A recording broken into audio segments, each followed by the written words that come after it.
22절, 18절부터 22절까지 그렇게 한번 읽어볼까요? 우리 한번 합독하겠습니다. 시작. 보라, 내가 택한 종 곧 내 마음에 기뻐하는 바 내가 사랑하는 자로다. 내가 내 영을 그에게 줄 터이니 그가 심판을 이방에 알게 하리라. 그는 다투지도 아니하며 들레지도 아니하리니 아무도 길에서 그 소리를 듣지 못하리라. 상한 갈대를 꺾지 아니하며 꺼져가는 심지를 끄지 아니하기를 심판하여 이길 때까지 하리니 또한 이방들이 그의 이름을 바라리라 함을 이루려 하심이니라. 그때에 귀신 들려 눈멀고 말 못하는 사람을 데리고 왔거늘 예수께서 고쳐주심에 그 말 못하는 사람이 말하여 보게 된지라. 거기까지입니다.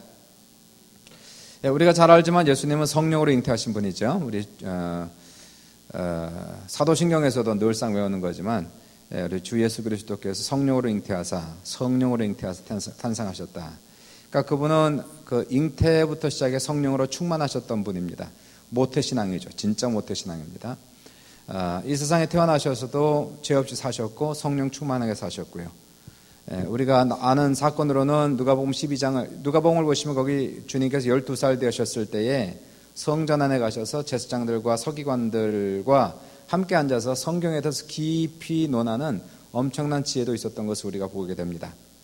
그런데요, 주님께서 나이가 30이 되시면서 하나님의 부르심을 받으시죠. 그리고 사역을 시작하시는데 이 성령으로 잉태하신 분, 또 성령으로 충만하게 사셨던 이분이 사역을 시작하기 전에 가장 먼저 하신 일은 뭐였을까요? 뭐를 가장 먼저 하셨습니까? 사역 시작하기 전에 제자 훈련하셨습니까? 아니면 성경 공부하셨습니까? 이분이 처음 하셨던 것은 요단강에 가셔서 세례받는 것을 가장 먼저 하셨습니다. 물세례가 중요했던 것이 아니고요. 물세례와 함께 왔던 그 성령 세례, 성령 충만을 받기 위해서 요단강에 가셔서 침례요한으로부터 물세례를 받게 되죠. 그래서 성경을 읽어보시면은 마태복음의 4장이죠. 4장에 나올 텐데 거기 예수님께서 침례요한에게 침례를 받으시러 물속에 들어가시고 나오심에 하늘이 열리고 하늘에서 음성이 있어 가로되, 오늘의 본문 말씀, 이는 내 사랑하는 자요 내 기뻐하는 자라, 이렇게 얘기하세요. 그러면서 하늘에서 성령이 비둘기처럼 그에게 임재하시는 모습을 보게 됩니다. 그래서 성령 세례, 성령 충만을 받으시고 하늘에서는 하나님, 성부 하나님께서 이는 내 사랑하는 자요 내 기뻐하는 자라, 이렇게 말씀하시고, 그리고 나서 이제 주님께서 40일 동안 금식하시고 사단에게 시험을 받으시고, 그리고 나서 비로소 공생의 사역을 시작하는 모습을 우리가 볼 수가 있게 됩니다. 요한복음 3장 34절에서 하나님께서는 예수님께 성령님을 한량없이 부어주셨다. 나는 한량없다는 것이 without limit 이렇게 나와요. 그러니까 예수님은 성령으로 잉태하셨고 성령으로 태어나셨고 성령 충만하게 살아가셨는데, 막상 성령 세례를 받으시고 성령 충만을 요단강에서 받으실 때에는 하나님께서 그에게 성령을 한량없이 부어주심으로 말미암아 주님의 사역을 시작을 하게 됩니다. 여기서 우리가 한 가지 아셔야 되는 것은요, 우리 신앙생활 속에서 첫 번째는 예수를 잘 믿고 교회를 잘 다니는 사람도 성령의 능력을 꼭 받아야 된다는 것이에요. 신앙생활 잘해도 예수처럼 신앙생활 잘한 사람 있습니까? 예수님처럼 죄 없이 산 사람이 있어요? 여러분 중에 혹시 성령으로 잉태하신 분 있어요? 한번 손 들어보실래요? 한 명도 없죠. 손 든 사람 정신 나간 사람이니까 데리고 나가야 됩니다. 그 사람은요. 성령으로 잉태된 사람 한 사람도 없고요. 여기 죄 없이 산 사람 한 사람도 없고, 예수님처럼 부모님께 순종하면서 산 사람 없을 거예요. 다 반역한 경험들이 다 있지. 이렇게 보면 다 말 안 듣고 그냥 그런 경험들 다 있죠. 예수님은 평생 부모님께 순종했다고 그래요.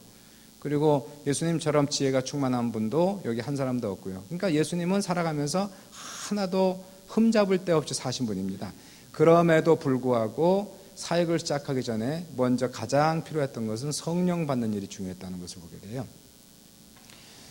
그러니까요, 우리가 여기서 프린서플 하나를 보자 그러면은 그냥 교회 생활 잘 하려면 성령 세례 그렇게 필요 없습니다. 교회 생활 그냥 잘 다니고 주일날 잘 다니고 수요일날 왔다 갔다 하고 그냥 하던 일 이렇게 하고 그러면서 평생 그렇게 살아가려면은 뭐 성령 충만, 글쎄 그것도 성령 충만이 꼭 필요하겠지만요. 그런데 뭐 그런 사람은 뭐 이렇게 그냥 신앙생활 하다가 가면 되겠지, 그렇게 성령 충만이 필요하지 않고요. 성령 충만을 위해서 간절히 구하지 않을 거예요. 근데 만약에 우리가 막상 하나님의 일을 하려고 덤벼들기 시작하면은 하나님의 사역을 하고 하나님의 나라를 세우는 일에 우리가 전폭적으로 헌신하고자 한다면 가장 먼저 해야 되는 것은 뭐냐면은 성령 충만 받는 일이 급선무라는 것을 우리가 볼 수가 있게 돼요. 예수님도 성령의 능력을 받거나 사역을 하시는 겁니다. 왜냐하면 사역의 열매라는 것은 성령의 능력 없이는 절대로 나타나지 않습니다. 노력을 열심히 해도 이 성령 충만한 가운데 노력하는 것과 성령 충만하지 않은 상태에서 노력하는 것과는 천지 차이가 난다는 거예요. 설교 사역도, 그 다음에 티칭 사역도, 제자 훈련 사역도, 전도 사역도, 병 고침의 사역도, 수정 PDS를 통하여 우리가 셀장을 하고 재생산 사역을 하는 모든 사역들도 성령 충만 받고 하는 것과 안 받고 하는 것 차이에는 이거는 말로 다 할 수 없는 차이가 난다는 거예요. 성령 받지 않고 하는 것은 힘만 드는 겁니다. 노력만 하고 힘만 드는 것이고, 성령 받고 나서 우리가 하나님의 사역을 하는 것은 엄청난 이 열매의 차이가 나기 때문에 예수님의 삶과 사역의 모델을 통해서 우리가 볼 수 있는 것은 첫 번째로 우리가 신앙생활을 교회 생활을 잘하는 사람도 반드시 성령 세례, 성령 충만 받고 사역에 임해야 된다는 것을 우리가 볼 수가 있게 됩니다. 혹시 오대원 목사님 아시는 분 있습니까? 오대원 목사 누군지 혹시 아세요? 아시는 분? 아세요? 아시죠? 네. 오대원 목사 외국분이고 장로계 목사님이시고요. 한국말을 한국 사람처럼 잘하시는, 이렇게 오디오로 들으면 한국 사람처럼 이렇게 들릴 정도입니다.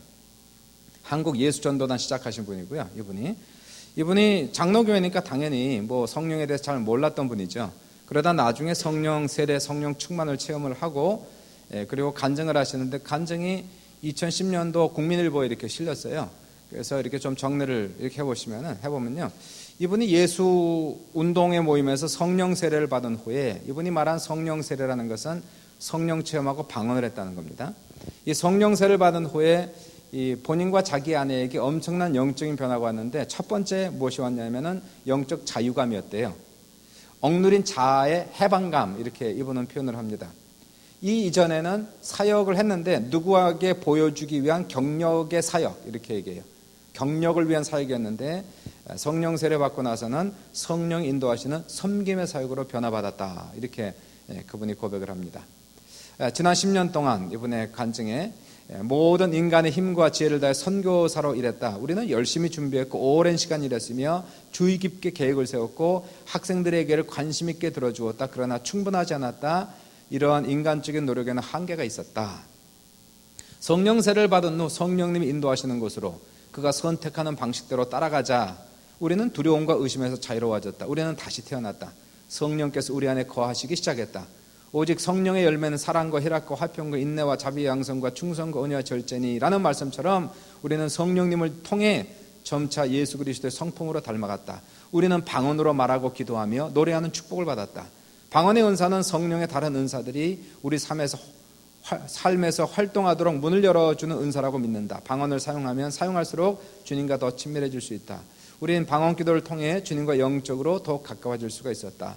그리고 이분의 또 다른 변화는 선교 사역의 변화였대요.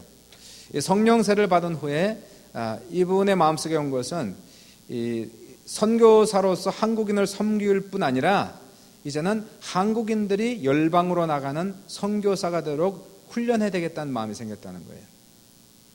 처음에 한국 땅을 밟았을 때는 새로운 곳에 대한 흥분과 모험이 있었다면 이 성령 세례 받고 나서는 이제 이 나라는 내 나라, 내 땅이며 이들은 나의 백성이라는 확실한 마음을 갖게 되었다. 이분이 그렇게 고백을 간증해서 이렇게 하게 됩니다. 선교사를 만드는 선교사가 되리라. 1972년 6월 안식일을 마치고 한국에 돌아왔다. 사역의 주된 방향은 선교사를 훈련시켜서 타민족들에게 파송하는 것으로 자리를 잡았다. 내가 너에게 복을 주어 너로 하여금 복의 근원이 되게 하겠다는 말씀처럼 한국인들이 복의 근원이 되게 해야 한다는 생각이 확고해졌다. 이를 위하여 모든 것을 성령님의 인도하심에 맡겼다. 이 예수전도단, 한국에서도 이제 CCC 예수전도단 큰 선교 단체 중에 하나가 되는데요. 이 성령의 사역을 통해서 많이 발전했던 그 모습을 보게 됩니다. 그리고 나서 이분이 이제 이런 얘기를 해요. 본인이 성령 세례 받고 나서 이 방언한 이 체험, 놀라운 체험을 하고 나서 가장 먼저 이 간증을 나누고 싶었던 분이 누구였을까요? 예수원의 대천덕 신부님이었대요. 여기 우리 대천덕 신부님 밑에서 요만할 때부터 잘하셨던 우리 조라는 집사님이 있는데, 왠지 모르지만 이분이 대천덕 신부님에게 꼭 이 간증을 하고 싶었다는 겁니다. 1961년도에 처음 이 두 분이 만났는데 오대원 목사, 라스 목사라고 하는데요. 그리고 대천덕 신부님은 성령론에서 아주 예민한 분입니다. 물론 성공의 신부지만은 성령님에 대한 아주 깊은 지식이 있었고요. 그다음 충만이 있었던 대천덕 신부. 그러면서 이제 이분이 간증하는 것이 61년도에 대천덕 신부를 처음 만났을 때에 그 신부님의 지적인 능력과 예수님에 대한 열정에 감동은 받았지만 이 대천덕 신부님이 얘기하는 성령에 대한 설교는 받아들일 준비가 되어 있지 않았다는 거예요. 찬양할 때마다 손을 높이 들고 찬양하는 이 대천덕 신부님의 모습, 이러한 모습이 장로교 목사 눈에 이상해 보였고 영 자기는 아니라는 그런 생각이 들었는데, 왜냐하면 그 당시에 본인은 성령에 대해서 잘 알지 못했고 성령 체험을 하지 못했기 때문이다 이렇게 얘기했고요. 그리고 나서 이제 성령 세를 받고 나서 이제 그 예수 운동이라는 거, 아까 이제 예수 운동, 지저스 무브먼트라는 것은 60년대에 있었던 히피 무브먼트입니다. 그 당시 한참 히피들이 마약 먹고 그러다가 이제 예수님께 돌아오는 그 사건 속에서 이 사람도 이제 성령 세례를 받게 되는데, 이분이 이제 한국으로 돌아와서 그래서 강원도 깊은 산 속에 있는 예수원을 찾아갔대요. 그러니까 대천덕 신부님을 만나서 자기들이 성령 세례 받은 얘기를 쭉 했다는 겁니다. 그랬더니 대천덕 신부님이 이미 알고 있더라는 거예요. 본인들이 이러한 그 체험을 했다는 것을. 그리고 나서 그분이 얘기하는 것이 이 오대원 목사님 만난 이후에 10년 동안 계속해서 매일같이 이분들 성령 세례 받게 해달라고 기도했대요.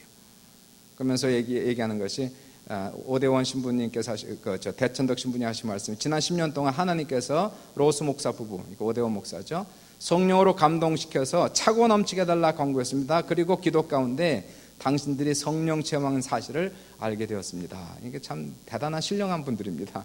이 대천덕 신부님 같은 분들은. 그러면서 이게 정말 놀라운 일이었다. 대천덕 신부님과 맺은 인연은 예수 전도단을 설립한 이후에도 지속되었다. 대신부님은 한 달에 한 번 정도 예수 전도단에 와서 강의해 주셨고, 예수 전도단은 전도 학교를 예수원에 한 달간 여는 등 두 단체는 지속적인 관계를 가졌다. 그리고 대천덕 신부님은 기꺼이 나의 멘토가 되주셨다. 이렇게 얘기하고 있습니다. 그러니까 목사들도 그래요. 목사들도 성령 받지 않고 목회할 수 있습니다. 성령 받지 않고 신앙생활을 할 수 있는데, 막상 성령 세례를 받게 되면은 이 놀라운 다른 세계가 이제 열려가는 것을 우리가 체험을 하게 되는 겁니다.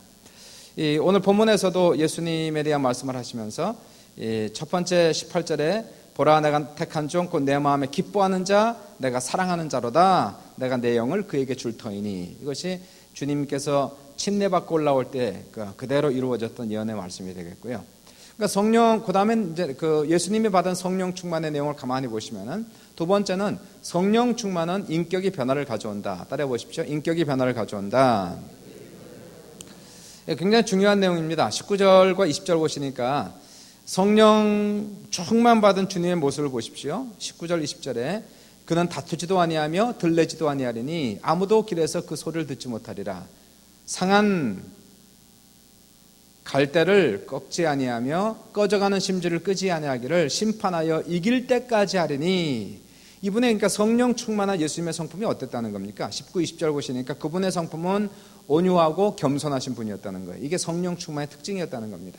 그분의 성품이 성령 충만한 성품이었다는 거예요.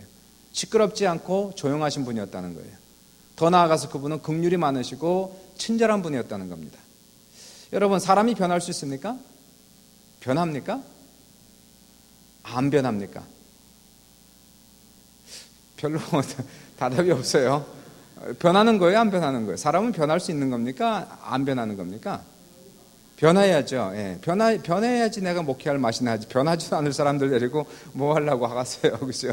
변한다는 그러한 가능성이 있으니까 그건 노력하지요. 뭐 잘 안 변해서 문제지만, 물론 변한다는 가능성이 있으니까 그래도 매일같이 예배를 드리고 그러는 거 아닙니까? 물론 변한다는 건 어렵습니다. 그러나 변하는 건 가능합니다.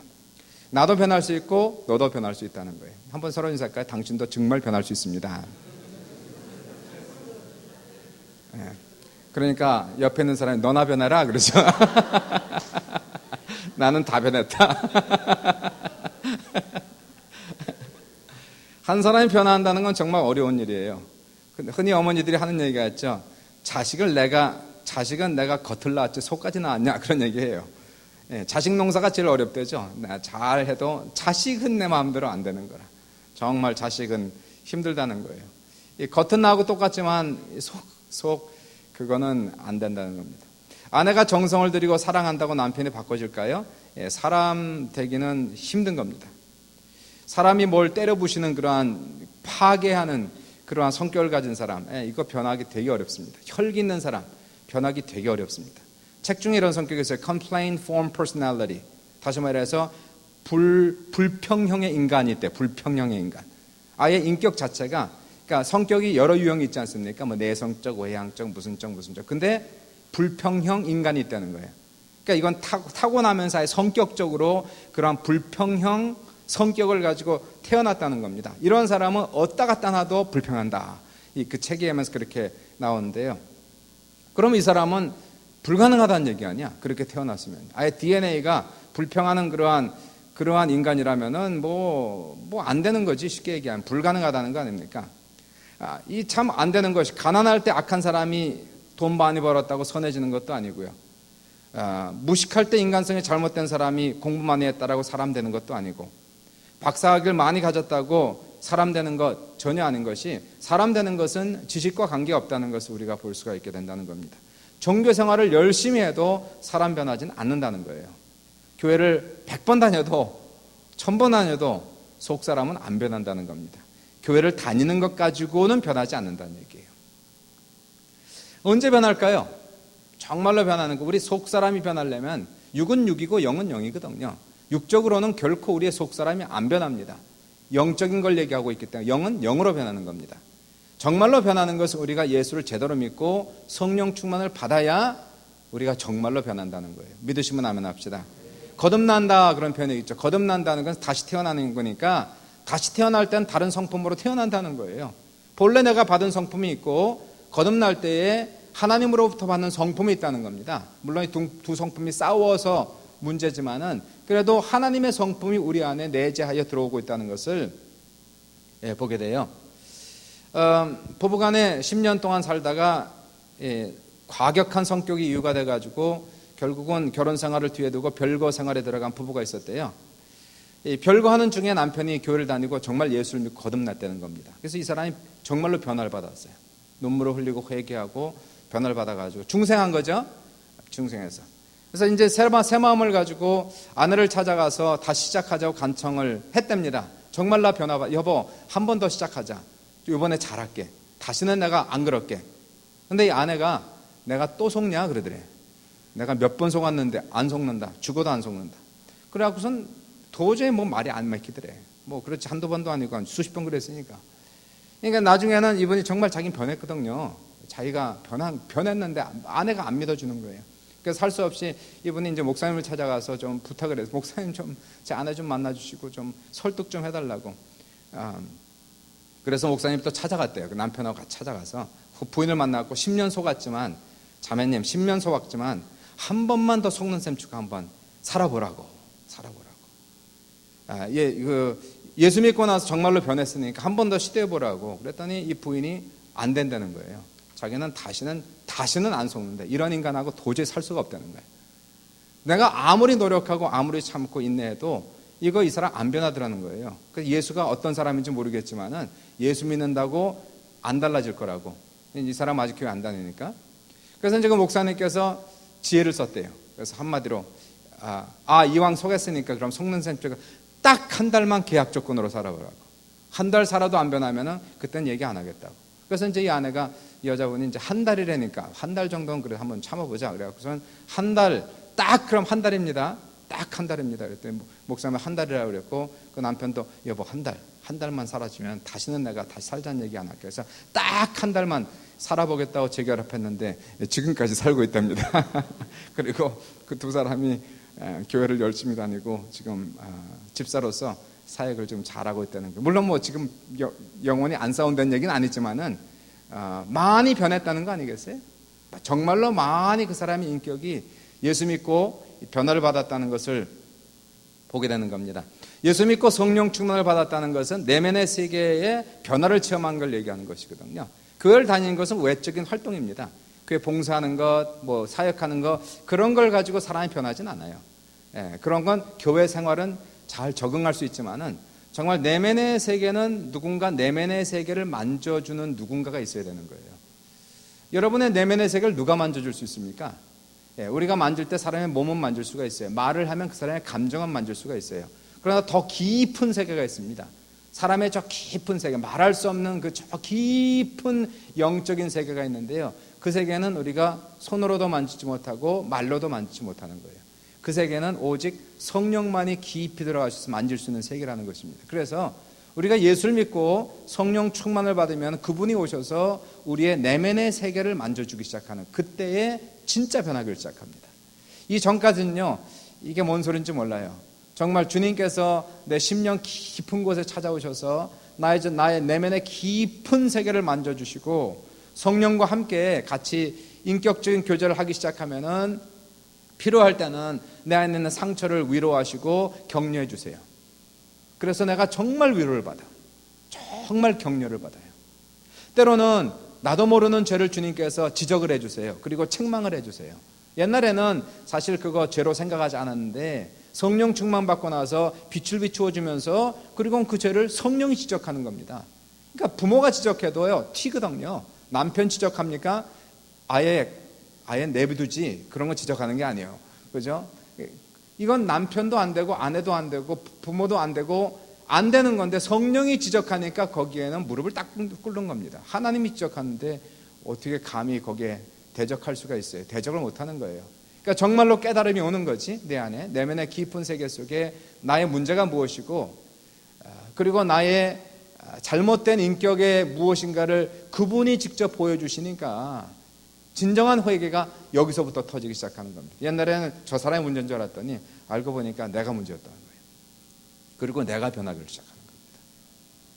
말씀이 내 안에 들어오셔서 조명하시죠. 성령이 와서서 저 깊은 세계에 조명을 해주시니까 성령 충만을 받게 되면은 사람이 하루아침에는 바뀌지 않을지 모르지만은 서서히 바뀔 수밖에 없는 거예요. 그러니까 갈라디아서 5장 22절 23절에 오직 성령의 열매는 사랑과 희락과 화평과 오래 참음과 자비와 양성과 충성과 온유와 절제니 이 같은 것을 금지할 법이 없느니라, 이렇게 말씀을 주시는 겁니다. 그러니까 성령 충만은 너무나 중요한 것이요, 우리가 사람이 변하는 것이 도덕적으로 변하는 게 아니고 양심적으로 변하는 게 아닙니다. 이거는요, 도덕과 양심은 우리가 죄인임을 깨닫게 해주세요. 얼마나 우리가 양심에 어긋난 삶을 살아가고 있는지, 내가 바라보는 이상적인 그러한 인간의 모습에서 얼마나 내가 벗어났는지를 알게 해줘도 그러한 삶을 살아가게 할 수 있는 능력은 없습니다. 그분이 오셔야 돼요. 주님이 오셔야 되고 성령이 오셔서 나의 내면의 세계 속을 만져주시고 변화시키지 않으면 사람은 결단코 변하지 않는 겁니다. 그러나 지금도 주님은 살아계시고 이 자리에 성령으로 와 계시고 누구든지 마음을 열고 그분을 환영하고 모셔드리는 사람에게는 오시는 거거든요. 그러면 우리는 변할 수 있다는 겁니다. 믿으시길 주의 이름으로 축원합니다. 다른 사람 변하기를 기대하지 마시고요, 내가 변하면 되는 거예요. 저 사람이 아무리 못된 짓을 해도 내가 행복하면 행복한 거예요. 그렇죠? 저 사람이 아무리 잘해도 내가 불행하면 여전히 불행한 거예요. 그러니까 다른 사람 변하는 걸 기대하지 마시고 성령 충만 받으면 기쁨이 충만한 겁니다. 내 시각이 바뀌는 겁니다. 관점이 바뀌는 거예요. 이전에는 잿빛처럼 그런 하늘이 이제는 파란 하늘처럼 보이는 것이고요, 이제는 새들이 노래하는 소리가 내 마음속에 들리는 것이고, 이러한 모든 변화의 역사가 성령 충만을 받을 때 우리의 삶 속에 찾아오는 것이니까 성령 충만 받아서 이러한 진정한 내면의 변화가 우리에게 넘치시기를 주의 이름으로 축원을 드립니다. 마지막 세 번째로 성령 충만은 능력을 부여한다 하는 겁니다. 따라해 보십시오. 능력을 부여한다.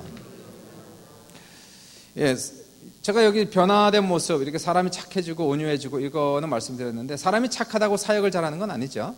그렇죠? 사람이 착한데 사역은 못해, 능력이 없어요.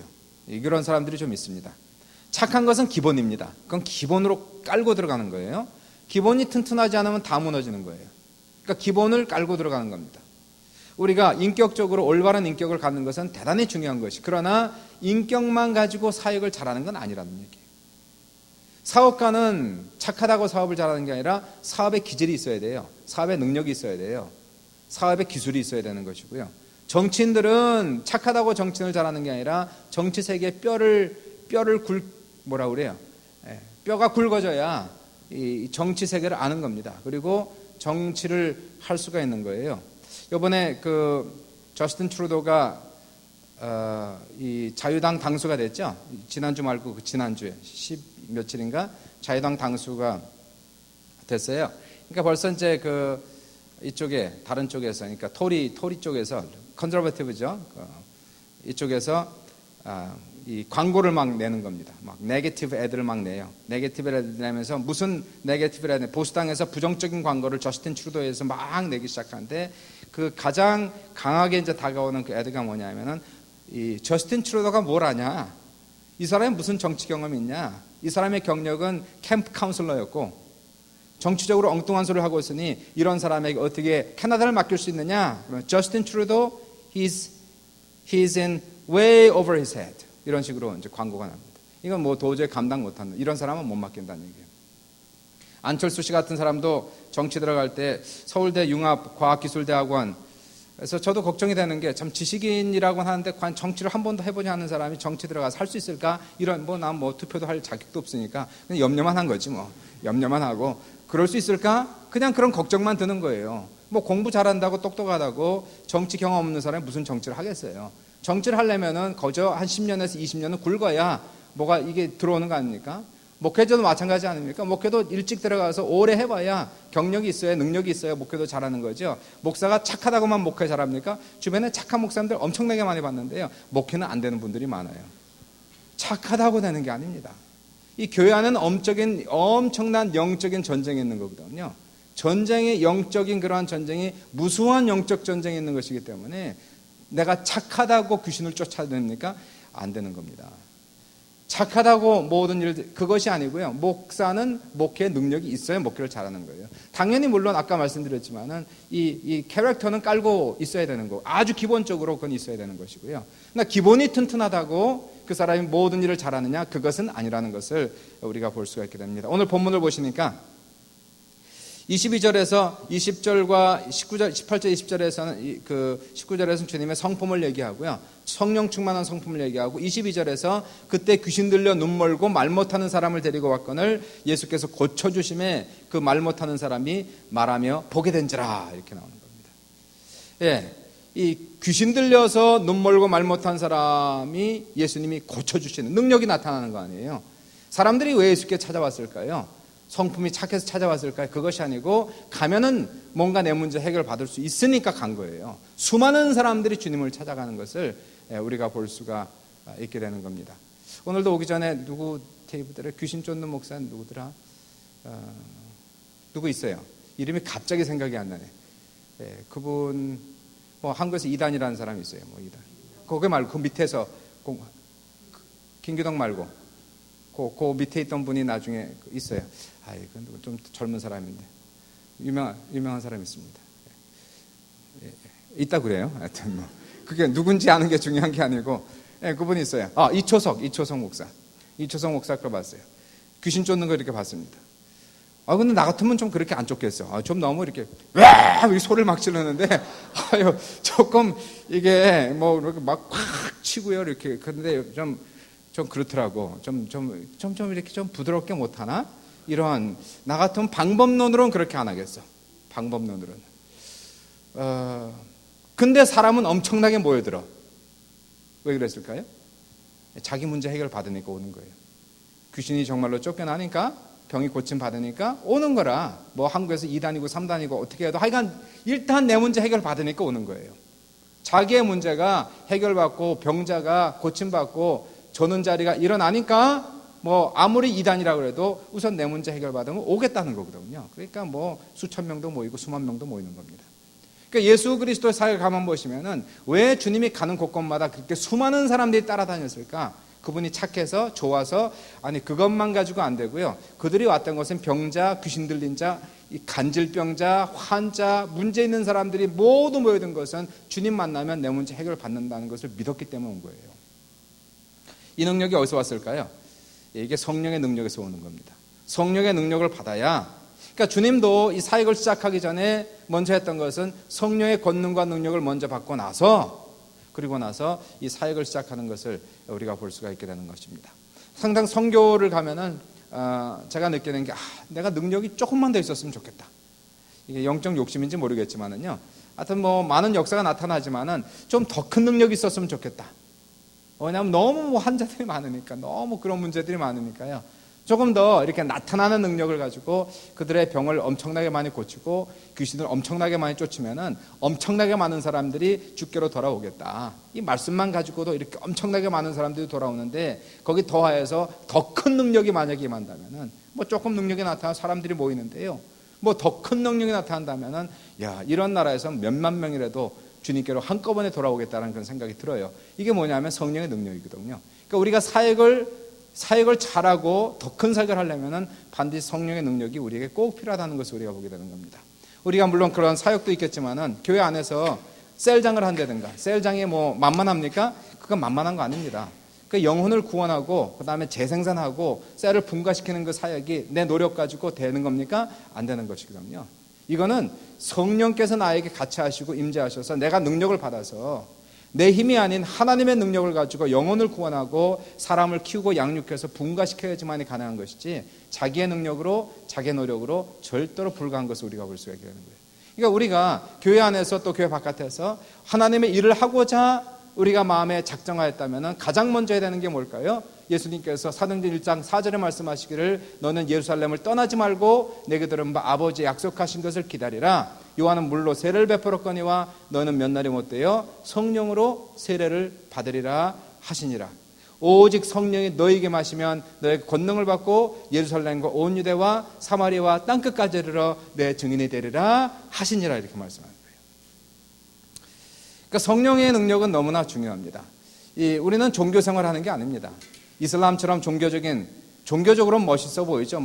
모든 사람들이 다 엎드려서 와 대단하다. 종교입니다. 그건요. 종교. 우리는 종교 생활하는 거 아니에요.